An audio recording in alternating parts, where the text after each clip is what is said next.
discuss the basic rules of integration, and we're going to be starting off with the power rule. So to have an overview about the power rule is used when the integral has an exponent. So power rule. Yung formula ng power rule is the integral of x raised to n is equals to x raised to n plus 1 over n plus 1 plus c.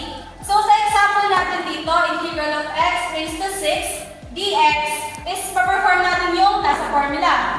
So x raised to n, yung n natin is 6 plus 1. So nakastate din sa ating formula na kung ano yung ating exponent is yun din yung magiging denominator. So 6 plus 1, 6 plus 1 plus c.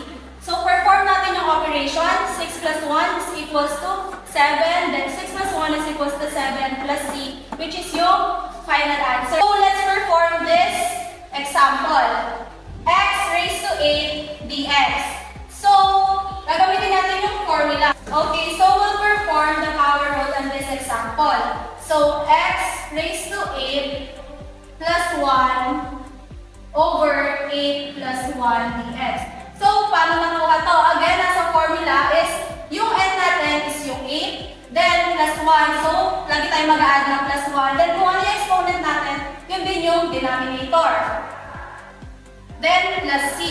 Tapos, we will perform the operation lang. So, 8 plus 1 is 9 over 9 plus c. So, this is our final answer. It is shown in the power rule general formula that the integral of x raised to n is equal to x equals n plus 1 over n plus 1 plus c. Never forget the letter c. And n should never be equal to negative 1. Now, let us solve this given example using the power rule.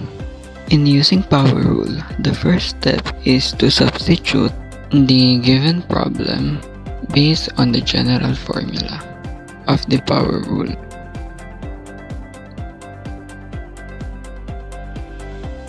And after that, as I said, let's never forget to add the integration constant. The next step is to solve this and this.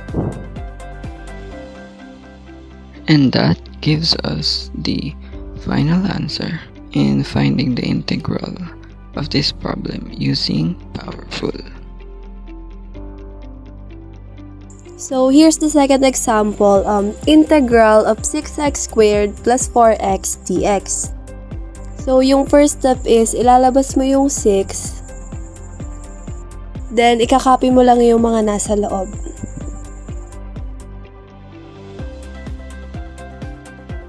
So the next step is gagamitan natin siya ng power rule, which is mag-add tayo ng plus 1 both denominator and numerator.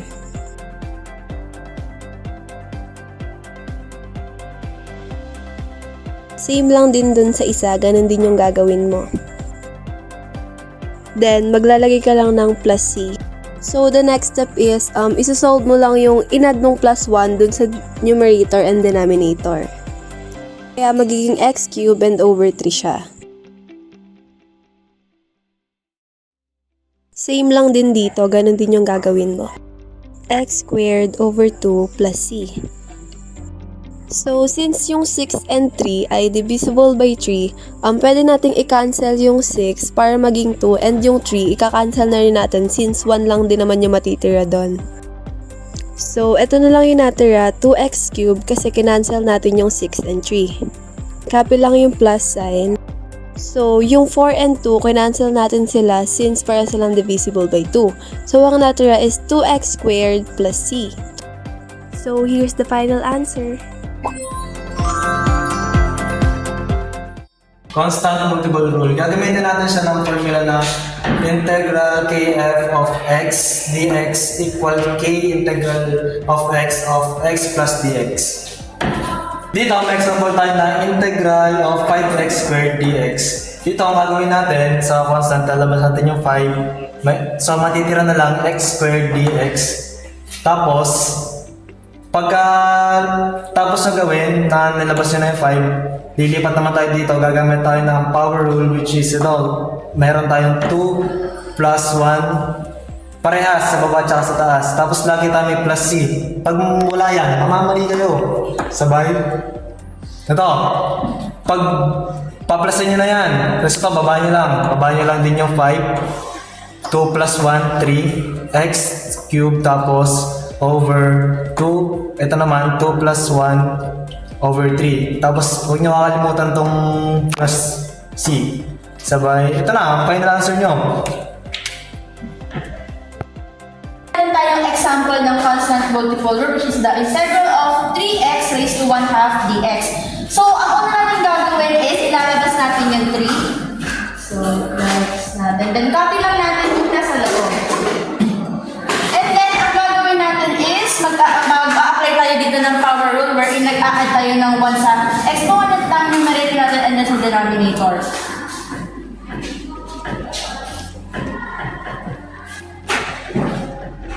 Then, lalagyan lang natin siya ng plus C. So, dito, pag-a-add lang natin yung this, ito na sa denominator natin.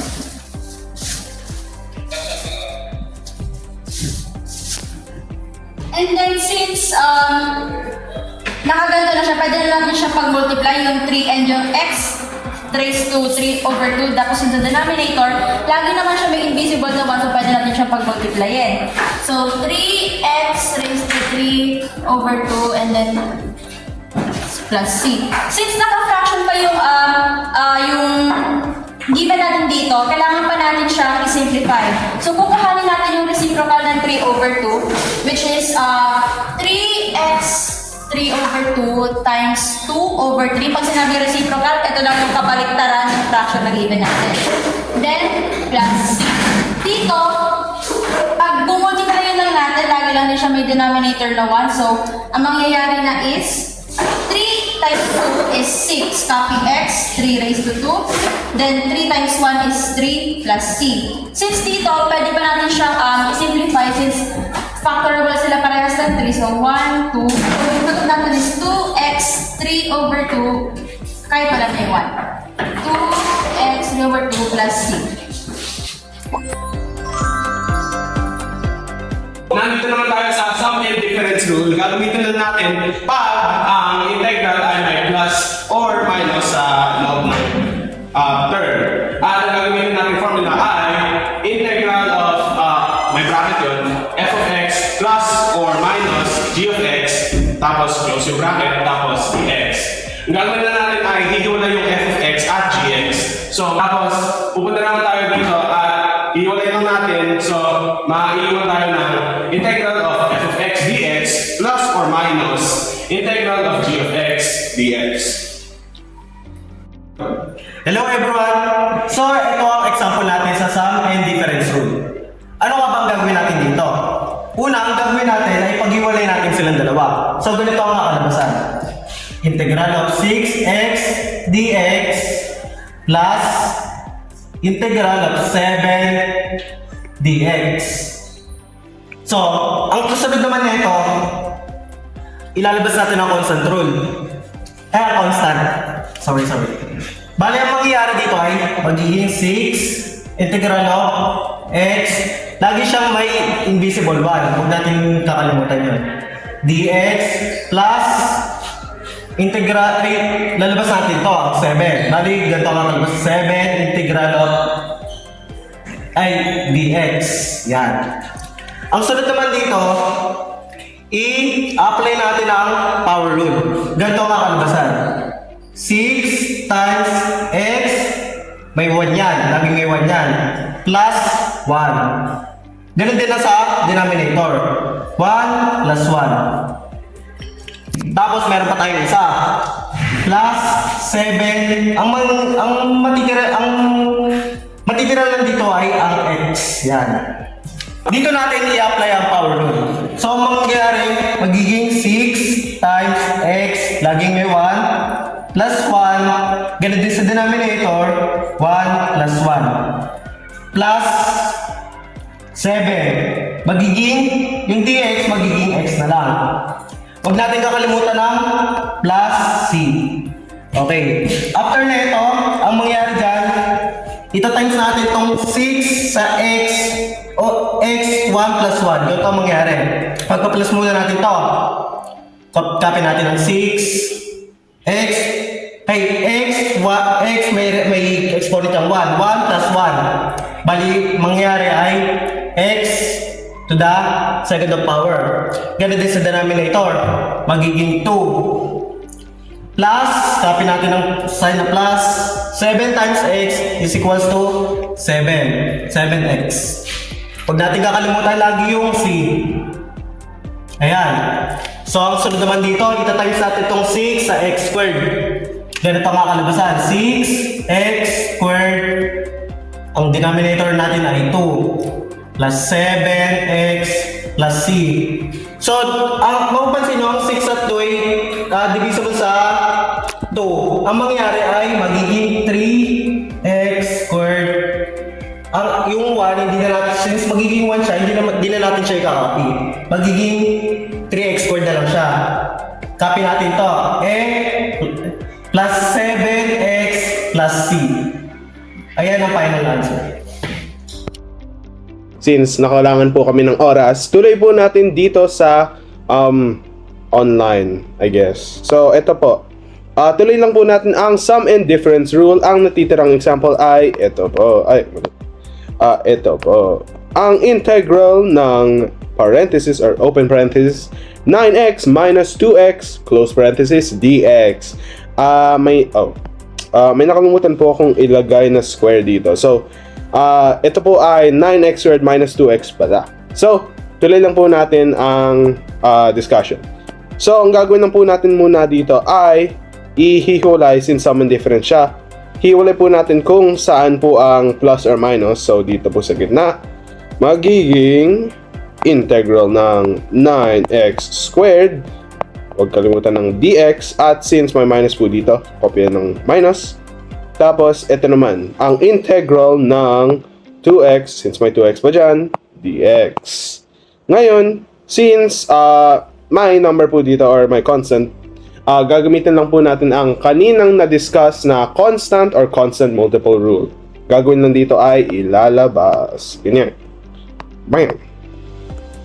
Ngayon, magiging 9 integral ng x squared po yan. Huwag kalimutan ng dx. Minus, lalabas ang 2. So, 2 integral ng x dx. Yung. Ngayon, tutuloy, since may exponent naman po ito, at technically ito rin, since may invisible one yan, gagamitin natin ang kanina discuss na power rule. So, gagawin na natin ay 9, or copy ng 9. Tapos, integral ng x squared, since power rule may plus 1 yan, boom. Tapos, since ang power rule ay gagamitin ng denominator, nakakaparehas lang po ng exponent. So, gagawin din 2 plus 1 yan. Huwag kalimutan ng dx. Copyhin ang minus 2 or negative 2. Integral ng x, since may 1 yan, 1 plus 1. Ganun din sa denominator, so 1 plus 1. At sama ang dx. Yun lang po. Ngayon, gagawin lang po natin ang operation. So, magiging 9 integral ng x, 2 plus 1, ay 3. So, x cube po yan. Ngayon, 2 plus 1, 3 ulit. At ang dx natin. Yan, ang 2, negative 2 naman. Integral ng x raised to 1 plus 1 ay x squared. So, lagyan natin ng x squared over 1 plus 1 ay 2. So, over 2 yan. At ang dx po natin. Sunod ay i-multiply na po natin or i-integrate mismo. So, magiging 9 times x cubed over 3. Wait lang. Over 3. Wag na pong ilagay dx. So, ayan. Multiply din naman po. So, minus 2 times x squared over 2. Since may invisible 1 po yan, 1, At wag po kakalimutan, since na-integrate na po, ay ang plus c natin. Ngayon, gagawin lang po ay dediretso na po ang multiplication. Since fraction po ang multiply, numerator to numerator at denominator to denominator. So, copy lang po natin dito. So, 9 times x cubed ay 9x cubed over 1 times 3 ay 3. Next, ang second term po natin ay minus 2 times x squared ay 2x squared. Boom. At 1 times 2 ay 2. So, over 2 po yan. Plus c.